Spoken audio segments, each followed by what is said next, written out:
네, 성도 여러분, 한 주일 동안 평안하셨습니까? 귀한 안식일에 성도 여러분 불러오신 모든 분들께 하나님의 은혜가 함께 하시기를 바라겠습니다. 이 자리가 좀 익숙해지셨습니까? 저희 교회가 좀 커서 그런지 여기 오니까 그냥 더 많은 분들이 참석하신 것처럼 느껴지고 우리가 장소가 좀 생소했지만 또 익숙하게 편안한 가운데 예배할 수 있도록 하나님께서 인도해 주신 것 감사를 드립니다. 아직 교회가 허물 때가 됐는데 아직 허물지 못했습니다. 좀 허가 관계가 빨리 되지 않아서 건물이 지금쯤은 다 헐리고 새로 됐어야 되는데 조금 지연되고 있습니다. 계속해서 여러분들께서 기도해 주시고 또 이 일을 통해서 우리가 다시 한번 영적인 큰 유익을 얻을 수 있도록 여러분께서 관심을 가져주시고 또 응원해 주시면 감사하겠습니다. 자, 오늘은 설교 제목이 이해가 가십니까? 하나님과 화해하셨습니까? 웬 뜬금없는 소리냐?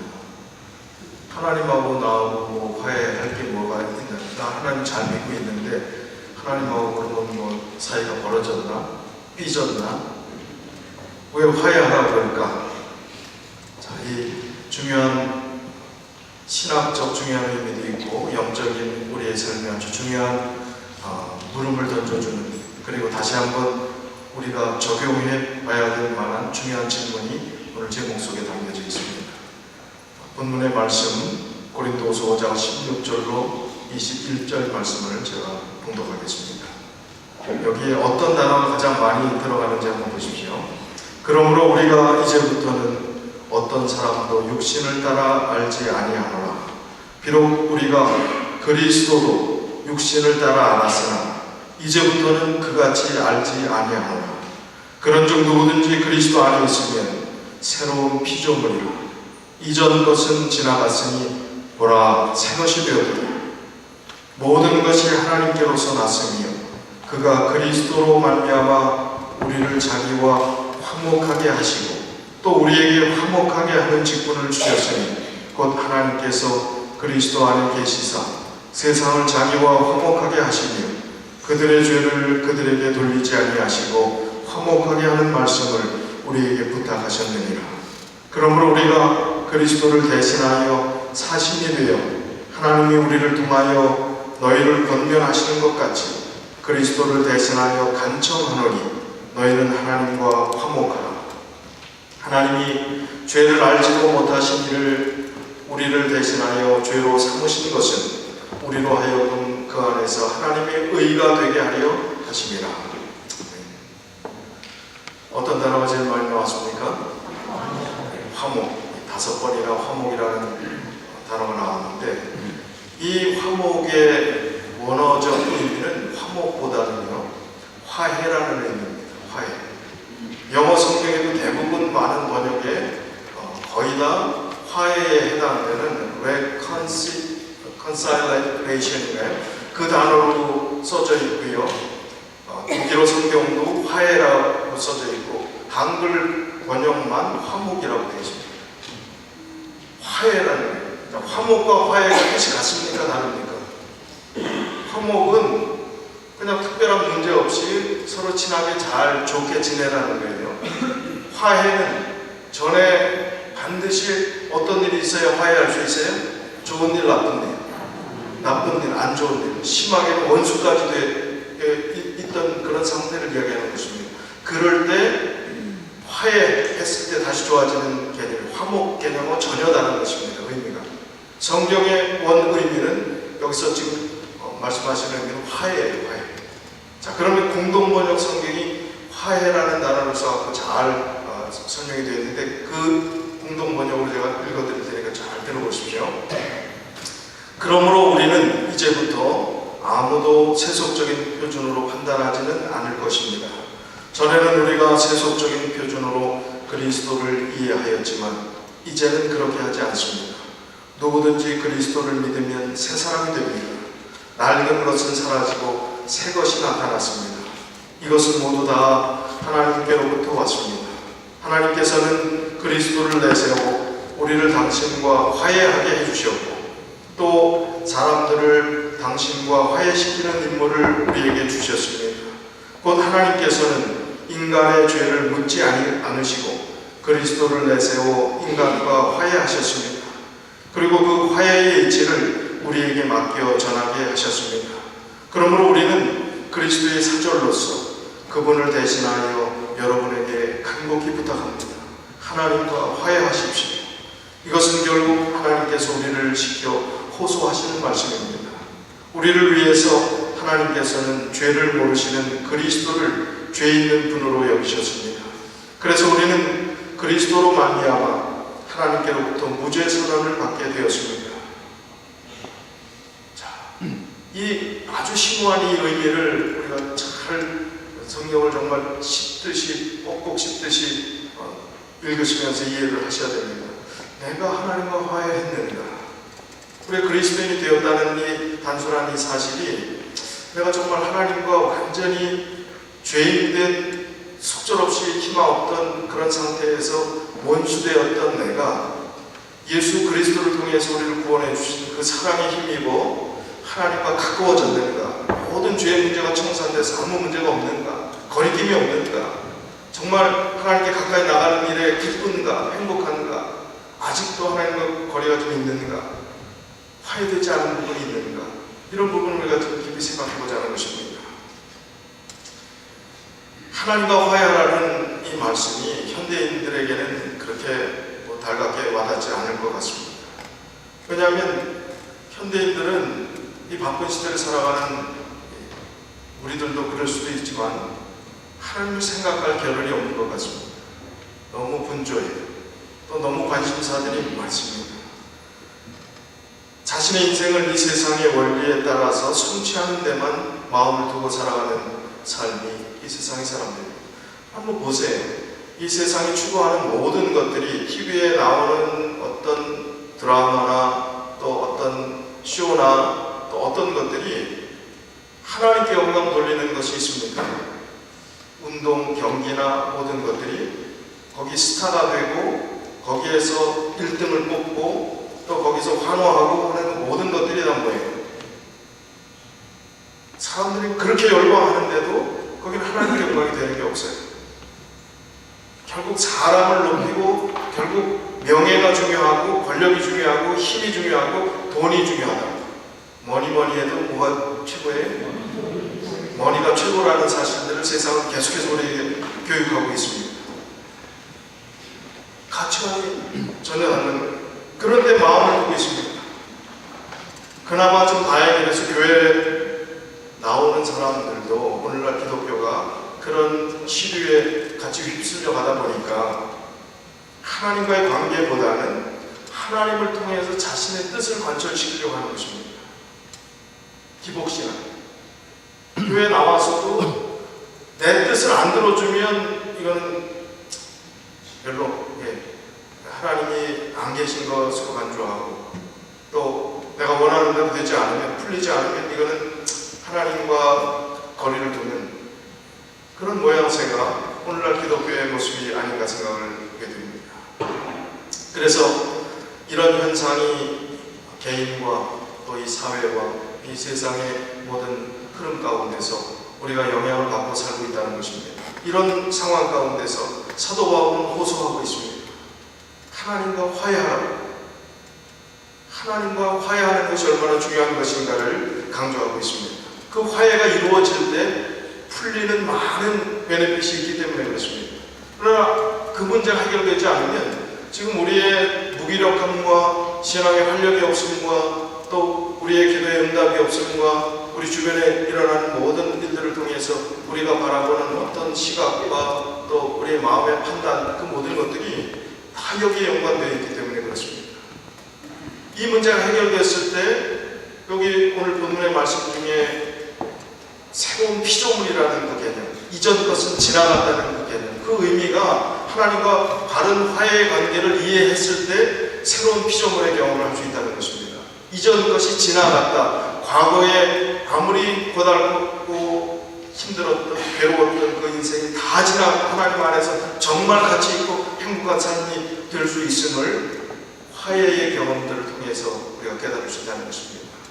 그 화해를 위해서 예수 그리스도 죄 없는 그분을 보내주셔서 그분께서 이 화해의 모든 일들을 이루셨다, 십자가에서 이루셨다는 말씀을 하시는 것입니다. 우리가 이 세상이 왜 하나님과 화해하는 일에 인간의 생명의 근원과 불화하고 있는데도 불구하고, 하나님과 불화하게 살고 있음에도 불구하고 그냥 관심이 없게 살아가는가? 그리고 왜 많은 사람들이 만족하지 못하고 살아가는가? 이 세상은 그렇게 많은 것을 주는 것 같은데도 많이 가져도 만족하지 못하는 것 같습니다. 절대로 만족하지 못합니다. 많은 사람이 끊임없이 비교하고 경쟁하고 원하는 대로 이루어지지 않을 때 종종 다른 사람을 더 탓합니다. 다른 원인들을 가지고 이야기합니다. 모든 게 못마땅합니다. 그러니까 불안해집니다. 가졌어도 불안합니다. 인간관계가 허물어집니다. 자, 여기 한번 예를 들면 학교 교장 선생님이 있고 교사가 있다고 생각해 보세요. 그럼 교장의 입장에서 교사를 바라보는 것과 교사의 입장에서 교장을 바라보는 시각이 같을까요? 교장은 교사들이 열심히 일하는 것 같습니까? 좀 슬슬하고 농땡이 부리는 것 같습니다. 개 중에 열심히 하는 분들이 있겠지만 교장의 눈으로 보면 어떻게 보여요? 자기 성에 차요, 안 차요? 안 차요.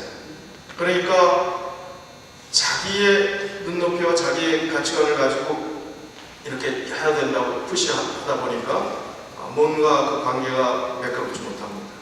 모든 관계에서 마찬가지. 지금 제가 학교를 예를 드는 것 뿐이죠. 여기 학교니까. 근데 교사는 교장을 바라볼 때 어떻게 보일까요? 교장이 참 인자하고 선하고 정말 학자답고 인격자고 이렇게 보일까요? 어떻게 보여요? 권위만 내세우고 솔선수범은 안 하고 갑질하고 요즘 함부로 하고 이런 식으로 느껴지는 것입니다. 권위적으로 해지는 것처럼 보이는 겁니다. 식당의 사장과 종업원 관계는 어떨까요? 똑같습니다. 종업원의 눈에는 사장은 인색하고 종업원에게 함부로 하는 것 같습니다. 어느 집단이나 이런 일이 일어납니다.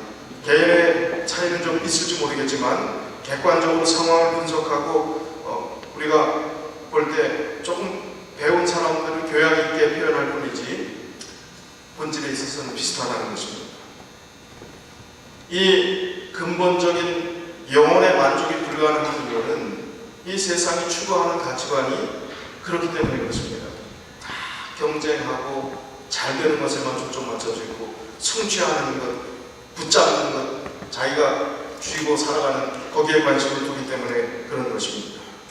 이런 상황 속에서 우리도 그 세상 속에서 살고 있지만 이 안에서 우리는 어떻게 살아야 됩니까? 이 경쟁 사회 속에서 똑같이 추구하고 똑같은 사회 원리와 경제 원리 속에서 그 틈바구니 속에서 살아가는데 우리는 그럼 어떻게 살아야 되는가? 그리스도인이란 사람들은 또 어떻게 살아야 되는가? 생명의 근원이신 하나님과의 그 관계가 어떤가를 생각해보고 살아가는가? 인류는 그런 인간의 아주 추악하고 또 인간으로서 이 인류의 역사상 수많은 전쟁과 또 인종학살과 또 굉장히 인간답지 못한 삶을 바르게 사람답게 살아가는 사회를 구현하기 위해서는 뭐가 중요할까를 많이 연구했습니다. 지나간 역사를 통해서 보면 가장 많은 시도가 뭐였냐면 교육이었습니다. 바른 교육이 이런 문제를 해결할 수 있다고 생각했습니다. 우리가 똑바로 살지 못하는 이유는 배우지 못했기 때문이라고 생각했어요. 서양의 근대주의가 인간의 계몽이 인간을 구원할 수 있다는 그 가치관을 가지고 인간 계몽에 초점을 맞췄습니다. 아는 게 힘이라 하는 말을 하면서 지식을 강조했습니다. 지식이 우리를 구원해 줄 것이라고 했습니다. 그런데 지금 교육 과잉 시대에 우리가 살고 있습니다. 학벌이 아니라 지식이 얼마나 많은지. 한국 사람 똑똑합니까? 세계적으로 볼 때 한국 사람 똑똑해요? 통계로 볼 때 한국 교육이 세계 몇 위일까요? 1위요, 1위. 한국 교육이. 한국 부모들의 극성은 세계 몇일까요? 2위. 1위. 아주 과잉입니다. 이제 너무나 많은 정보와 지식 속에서 교육 과잉 시대를 삽니다. 그런데 한번 쉽게 생각해 보십시오. 지식인과 무식한 사람 사이에 본질적 차이가 있나요? 차이가 있어요. 교양의 차이일 뿐입니다. 그 영혼의 본질에 있어서는 아무런 차이가 없다는 것입니다. 지식인은 자기 체면을 차리면서 결국 자기 하고 싶은 대로 표 안 나게 다 뭐 이렇게 표현해야 될지 모르겠는데 다 해먹고, 조금 배움이 부족한 분은 교양 없이 직선적이고 노골적이고 거친 방법으로 자기 욕망을 이루는 뿐입니다. 똑같은 본질에 있어서는. 그러니까 지식인이 지식으로 구원받았다고 말할 수가 없습니다. 지식이 우리를 새롭게 변화시킨다고 할 수가 없는 것입니다.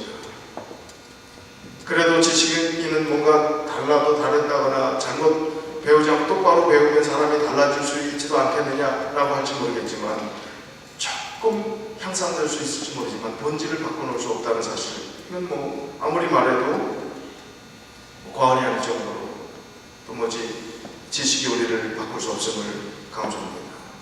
그렇다면 하나님과 화해하는 것, 정말 생명의 근원 창조주 되신 그분과 화해하는 것이 어떻게 가능할까? 창조의 과정을 생각해보면, 오늘 저희 반에서 창조에 대한 말씀을 나눴는데, 하나님이 우리를 창조해 주시는 것이 하나님의 형상을 따라 창조했다. 이 세상 창조한 이유가, 이사야 선지자가 뭐라고 이야기를 했는가 하면, 이 천지 만물을 왜 창조했다고 했을까요? 하나님이 천지 만물을 왜 창조하셨어요? 네? 하나님 기쁘게, 본인 기쁘려고요? 하나님의 영광을 위해서도 분명히 있지만 사람을 위해서 했다고 했어요. 우리를 위해서 이 만물을 창조해 주셨다고 했어요. 그러면 지금 알지 못하는 사람이 우리에게 내가 지금 힘들고 어렵고 집도 없어서 그냥 새들어 살고 있는데 좋은 집을 하나 말하지, 이거 무상으로 내가 줄 테니 마음대로 쓰라, 소유권까지 넘겨주겠다고 만약 그런다면 이건 얼마나 대단한 일입니까? 그런데 하나님이 천지 만물을 창조하신 이유가 우리를 위해서라 생각해보면, 하나님의 형상을 따라 우리를 만드시고 이 세상 모든 것을 우리를 위해 만드셨다면 우리를 얼마나 사랑하시는 겁니까? 다른 건 말씀으로 했잖아요. 말씀으로. 그런데 우리는 흙으로 빚으시고 하나님의 형상 따라 만드셨다고 그러고, 이 세상 모든 만물은 너희를 위해서, 너희 때문에 만드는 것이라고 이야기했다면 우리는 얼마나 귀한 존재입니까? 그 귀한 존재가, 하나님과의 관계가, 하나님 그렇게 사랑하셔서 우리를 그런 존재로 만드셨는데요, 언제 죄라는 것이 들어와서 선악과 행위부터 굳이 다 할 필요 없죠. 그러나 어떻게 하나님과 원수가 되었을까? 지금 수많은 세상에 스쳐 지나가는 수많은 사람들이 하나님과 아무 상관없이, 근데 얼굴에는 웃음기 가득하고 이 세상의 모든 것이 달콤하고 행복해 보이는 그런 모습으로 살아가는 이 세상의 수많은 사람들을 바라보면서 그 사람은 하나님과 상관이 있을까? 하나님과 화해했을까? 예수 그리스도 그분을 통해서 참된 화해의 경험이 어떤 것인지 알고 살아갈까? 복음이 무엇인지 알고 살아갈까? 이전 것, 새로운 것, 거듭남, 하나님께서 주시는 용서, 이런 것을 알고 살아갈까? 그렇지 않은 것 같잖아요. 교회가 텅텅 비잖아요. 점점 줄잖아요. 유색인종들이 이제 자리를 다 차지하고 본방인 백인들 교회는 유럽도 거의 다 이제 아주 꺼져가고 있습니다. 미국의 이 백인 교회가 쇠퇴하는 걸 이미 오래전부터 우리가 들었던 이야기지 않습니까? 이런 흐름 속에서 그리스도가 참된 하나님과 우리 사이 막힌 담을 허시고 중간에서 화해의 은혜를 허락해 주셨다는 이 사실을 우리가 가슴속 깊이 이해하게 된다면 우리는 어떠한 은혜를 누리게 될 수 있을까? 저는 설교자의 딜레마라고 할까요? 당장 교인들이 목구멍이 포도청인데 먹고 살기도 빠듯한 발등에 불이 떨어진 성도님들 분들께 세상의 어떤 것보다 예수님이 중요하다, 하나님이 중요하다, 다른 거 다 포기하고 이게 우선순위다, 이렇게 해야 된다, 이렇게 해야 된다 이야기하는 것이 겪어보지도 못하고 그 애환을 알지도 못하면서 말로만 하는 것 같은 느낌이 들 때가 많이 있어요. 그 고통을 알면서 이야기하냐? 성경에 있는 원칙 얘기하고 뭐 얘기하는 거 쉽지만 그냥 어떻게 보면 그냥 말 립서비스하는 느낌이 들 때가 있어요. 근데 아무리 생각해도 이런 말 누구밖에 못해요. 누구밖에 못해. 아무리 힘들고 고달고도 고달픈 대로 다 그러면 타협하고 사십시오. 다 힘들어도 그냥 여러분 편한 대로 사십시오. 이렇게 하겠습니까? 누구밖에 못해. 듣기 싫어도 제가 하기 싫어도 누구밖에 못해. 제가 해야 될 몫이잖아요. 그래서 해야 할 말씀이기 때문에 말씀에 의지해서 너무 재지 않고 전하는 수밖에 길이 없는 것입니다. 이게 제 개인적인 말이 아니기 때문에 그렇습니다. 살아있는 성경의 가르침이고 또 이미 경험했던 사도 바울이 생생한 삶의 경험을 통해서 이야기했던 그 말씀의 내용, 오늘 그 내용도 그런 자기가 경험했던 믿음의 선진들의 체험담을 이야기하는 것입니다. 그리스도 안에서 우리가 하나님과 진정한 화해를 이룬다는 사실은 우리가 새로운 존재가 되었다는 의미입니다. 스스로 새로운 존재가 되었음을 깨닫지 못하는 것은요, 여전히 나는 옛사람인 것처럼 그렇게 생각하고 살아가는 것은요, 하나님과 화해가 온전히 이루어지지 않았다는 증거입니다. 그 관계를 이해하고 새 사람이 되었다는 생각들을 할 때 우리가 완전론을 이야기하는 것이 아니고 하나님처럼 완벽한 존재가 된다는 것이 아니라 우리의 마음이 하나님 안에서 새 사람이 되었을 때 새 마음가짐으로 실수하지만 연약하지만 그 기쁨으로 인해서 우리가 이 험난한 세상을 능히 세상에 살지만 속하지 않은 사람으로 살아갈 수 있음을 체험하는 그 신앙의 경험이 우리의 경험이 되어야 된다는 것입니다. 그것이 바로 하나님과 화해하는 자들의 삶 가운데 나타나는 것입니다. 그런즉 누구든지 그리스도 안에 있으면 새로운 피조물이라. 이전 것은 지나갔으니 뭐라 새 것이 되었다 하는 이 말씀, 17절의 이 말씀이에요.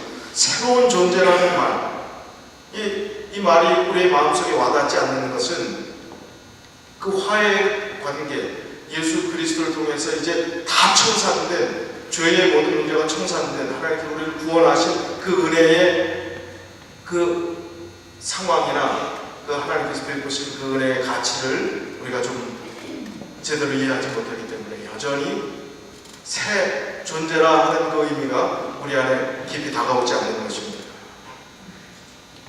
그리스도 안에서 새로운 존재가 된 기쁨과 자유를 누리는 사람, 교회 안에 얼마나 될까요?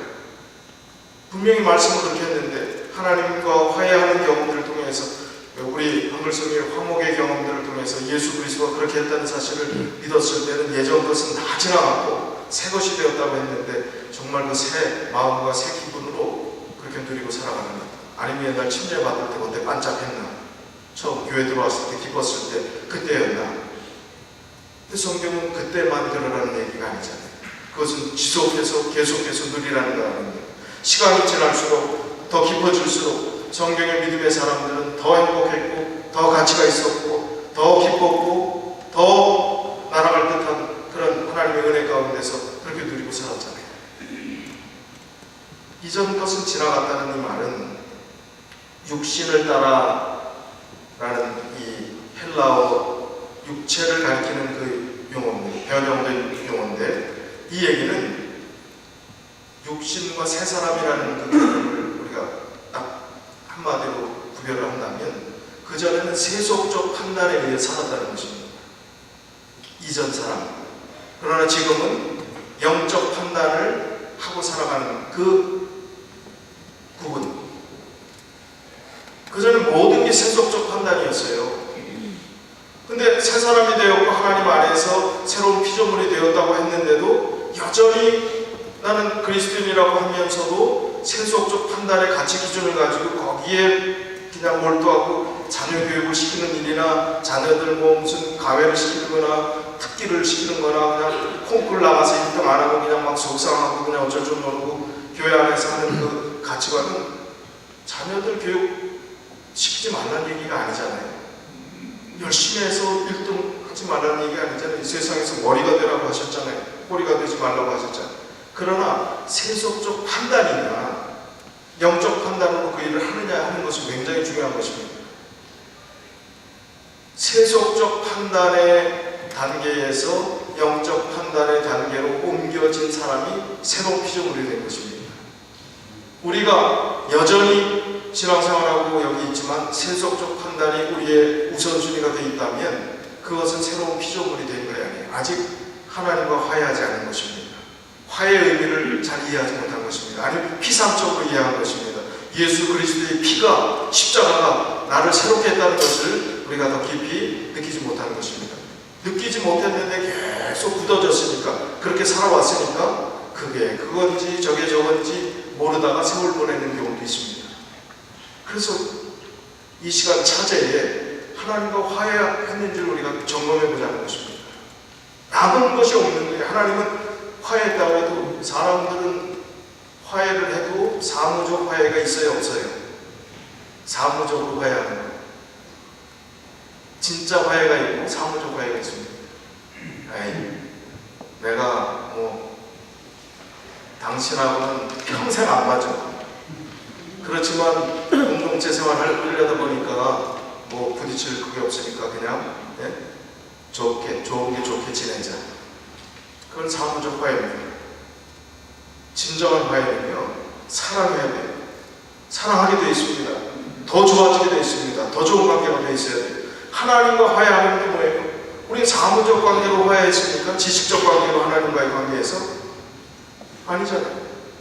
하나님은 남김없이 모든 것을 우리에게 다 예수 그리스도 독생자를 통해서 화해하셨다는 건 다 주셨다는 겁니다. 그러면 그 사랑을 받은 그 화해의 의미를 아는 사람들은 하나님과 사랑의 관계가 어떻게 돼야 돼요? 더 돈독하고 더 뜨거워야 되는 것입니다. 그리고 하나도 남김없이 더 좋은 관계로 발전해 갈 수밖에 없는 것입니다.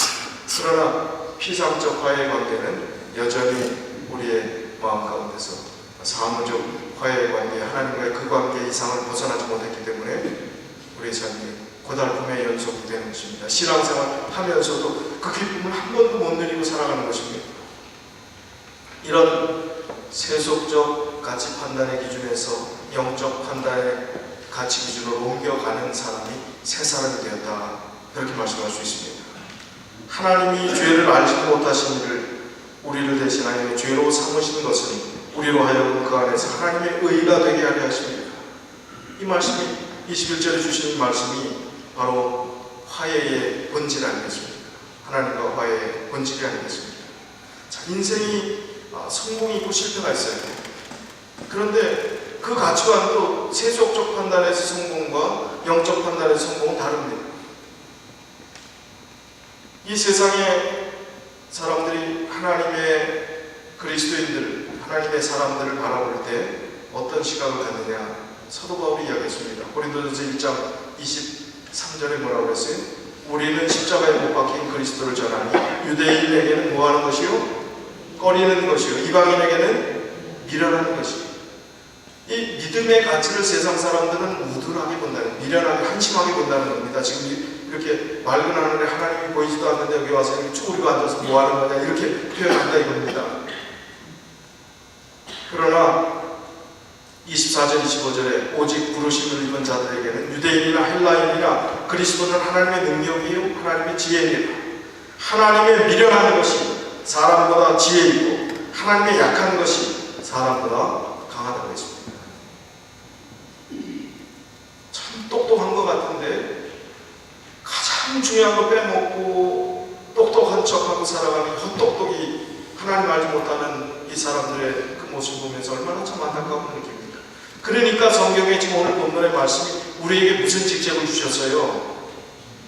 하나님과 화해한 사람이 하나님과 화해하지 못한 사람들을 화해시키는 직분을 우리에게 주셨다는 것 아니겠어요? 우리가 그 일들을 하라고, 그 헛똑똑이들을 좀 제대로 똑똑하게 바꾸라는 것입니다. 영적으로 바꾸라는 것입니다. 그 직분을 우리에게 주신 것입니다.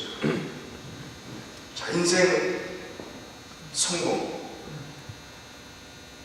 예수님 당시에 빌라도 최고의 성공 가도를 달리는 인물이었습니까? 근데 그가 성공한 삶이라고 우리가 간주할 수 있습니까? 예수님과 빌라도하고 비교를 해본다면 그 계급이나 어떤 권력이나 명예, 이건 게임도 안 되는 거였잖아요. 그 당시 산헤드린 회의 의장, 뭐 이렇게 바리새인의 뭐 대표, 이런 사람들에게 이름이나 있습니까? 인간의 성공이라고 하는 그 모든 것들은 아무 의미가 없습니다. 그러나 사람들이 인생의 실패라고 생각하는 바로 그 자리에 예수 그리스도가 계시면 그것은 실패입니까? 성공입니까? 말씀 부터가 뭐라고 이야기했냐면요, 예수가 지옥에 계신다면 자신은 지옥을 택하겠다고 했어요. 그 얘기가 뭐예요? 예수님이 지옥에 계실 수는 없는 얘기지만 가장 고달프고 실패하는 그 자리도 예수님이 함께 하시면 그 자리가 성공의 자리가 될 수 있음을 루터는 확신하는 것입니다. 이 세상 한평생 살다가 우리는 갈 사람들이잖아요. 살아서 예수님 맞이하면 더 좋지만, 근데 성공이라는 것을 추구하는 그 우리의 가치관 속에서 그 성공이, 우리가 성공해야 어느 정도 성공하겠습니까? 하나님 빼놓고 성공하려고 노력해봤자 우리가 뭐가 남겠어요? 그러나 예수 그리스도가 계시는 그곳에서 아무리 실패하고 어렵고 고달퍼도 예수 그리스도를 끝까지 붙잡고 살아가는 인생은 결국은 성공하는 것입니다. 결국은 성공하는 거예요. 자기 인생에 흔들 수 있는 깃발이 있는 사람은 성공과 실패가 더 이상 의미가 없어지는 것입니다. 여러분 인생에서 흔들 수 있는 깃발이 뭐예요? 여러분의 자녀입니까?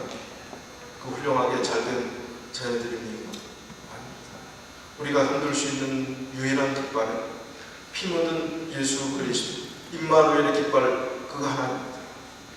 그 깃발이 우리에게 주어져 있으면 성공과 실패의 의미는 아무 의미가 없어진다는 거예요. 예수 그리스도, 우리가 흔들 수 있는 깃발이 있기 때문에 우리는 성공하는 것입니다.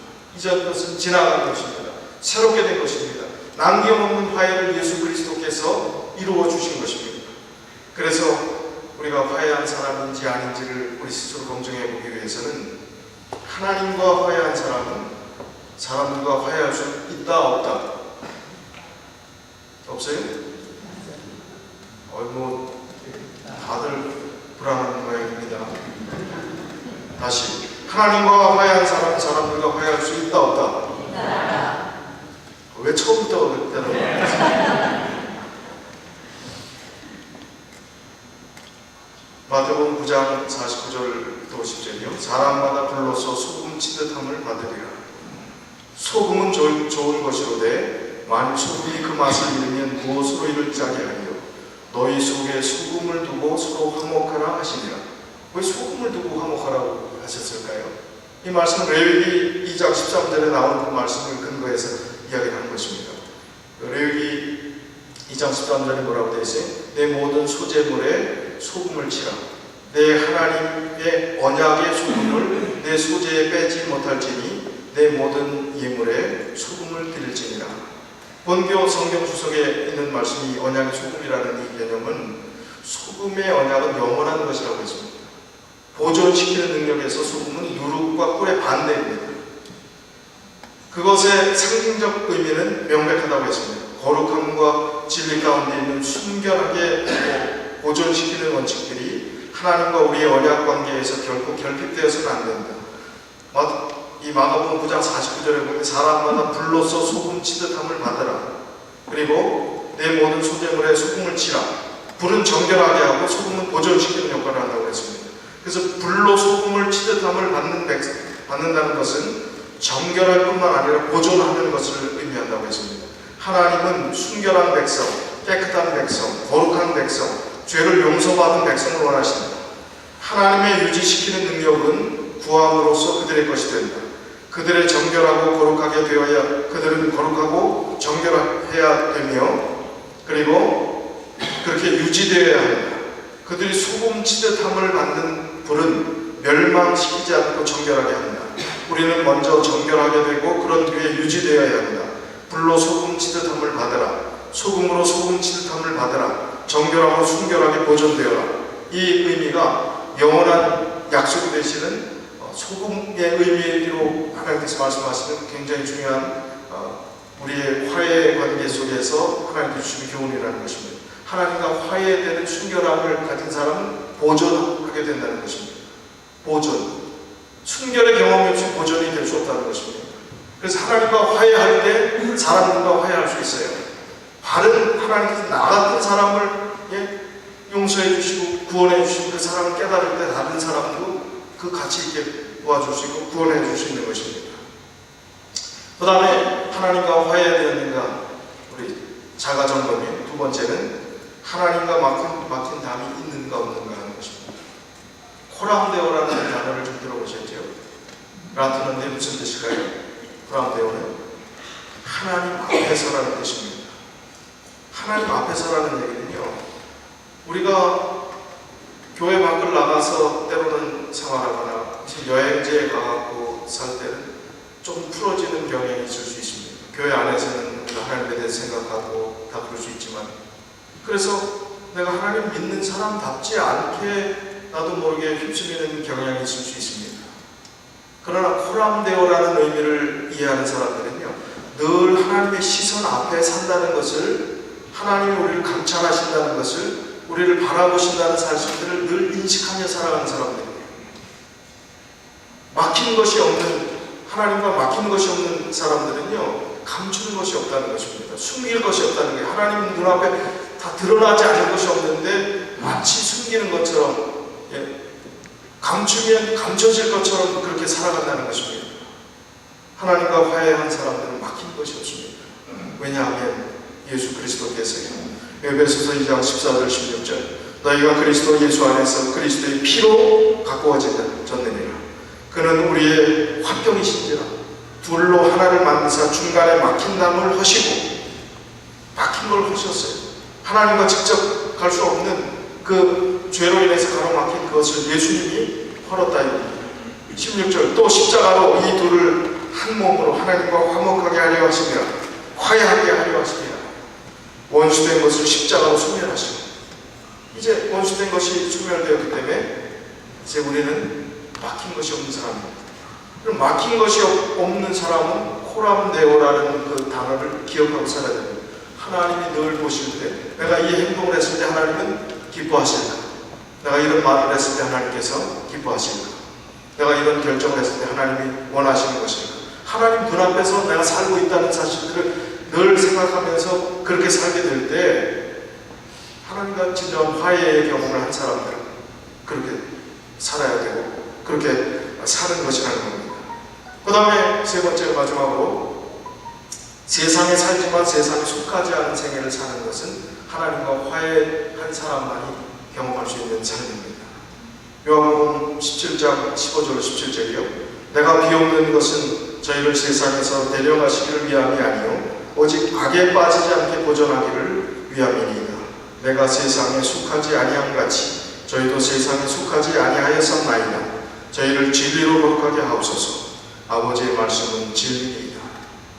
이 세상에 살지만 세상에 속하지 않은 삶을 살고, 시간에 쫓겨다니는 인생이 아니라 시간을 지배하는 삶이 되어야 하고, 이 세상의 시류에 휩쓸려가는 사람이 아니라 이 시대의, 이 세상의 시류를 거꾸로 거슬러 올라가는, 역류하는, 우리가 거슬러 올라가서 바른 길을 추구하는 그 삶이 우리 그리스도인의 삶이 되어야 한다는 것입니다.